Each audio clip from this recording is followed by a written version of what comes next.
रणवीर अराबादिया या beer biceps, जो ये इंसान है, या आपने देखा होगा कि अपने हर पॉडकास्ट में कहते हैं मृत्यु के बारे में सोचे हैं कभी, डेथ के बारे में सोचते हो कभी? आपको देखते होगे, आपको अटपटा लगता हो कि मृत्यु के बारे में इतना क्यों बात करना चाह रहे हैं इंसान।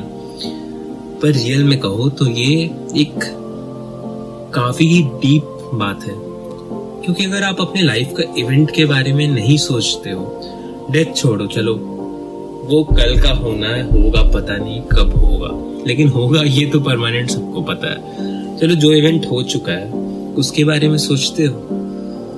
क्यों नहीं सोचते?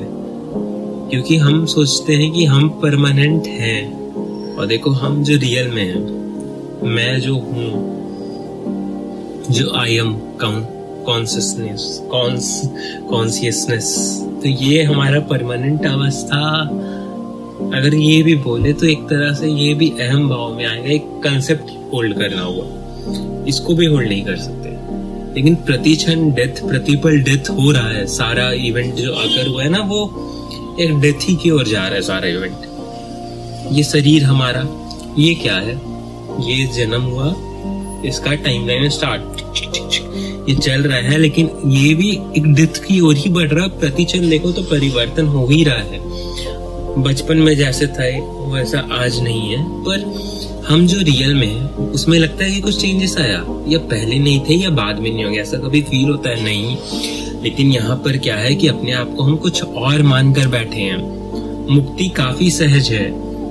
मुक्ति आप जो ढूंढ रहे हैं, आप ऑलरेडी मुक्त हो, ऑलरेडी एनलाइटेंड हो, बस आप कुछ अपने आप को और मान के बैठे हो। तो जो यहाँ पर परमानेंट है ना, उस ओर ध्यान कर लो।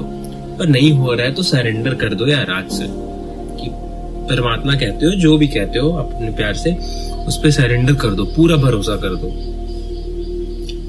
लाइफ में देखो फिर क्या चेंजेस। लेकिन उसके बाद देखो, सरेंडर का मतलब ये नहीं होता कि मेरे अकॉर्डिंग करो। सरेंडर का मतलब फिर उसका जिम्मेदारी है। वो ये नहीं कर सकता, उसको तुम आदेश नहीं दे सकते, तुमने सरेंडर किया है तो फिर वो जहां रखे, जैसे जो करे, उसमें हम खुश रहेंगे। ये थोड़ा सा बात कुछ ट्राई करके देखना। और अगर आप ज्ञान मार्ग से जाना चाहते हो तो जो हर समय परमानेंटली देख रहे हैं, आप उस पर ध्यान दो ना। चेंजेस होने वाले चीज पे आप क्यों फोकस्ड हो? आपका प्रॉब्लम है, ये परमानेंट रहा, या पहले कोई प्रॉब्लम था जो सॉल्व हो गया? तो पहले देखो, जब प्रॉब्लम था आपका, या मान लो स्कूल में हो, मार्क्स कम आया, तो क्या उस समय आप जो परेशान थे, आप वो आज इतना परेशान हो कि लाइफ अलग है, बिल्कुल अलग चेंजेस हो चुका हो? उस समय आपके लिए वो सबसे इंपॉर्टेंट इवेंट होगा। अगर ये नहीं हुआ तो देखो ऐसा हो जाएगा, अगर ये पैसा का आज नहीं सॉल्व हुआ तो मेरे साथ ऐसा हो जाएगा, ये हो जाएगा।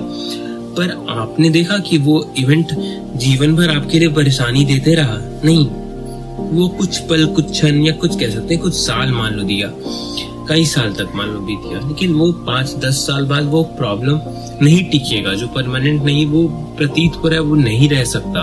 और जो परमानेंट हो, जो आप हो, वो हमेशा रहेगा। इस बात पे आप थोड़ा ध्यान देना।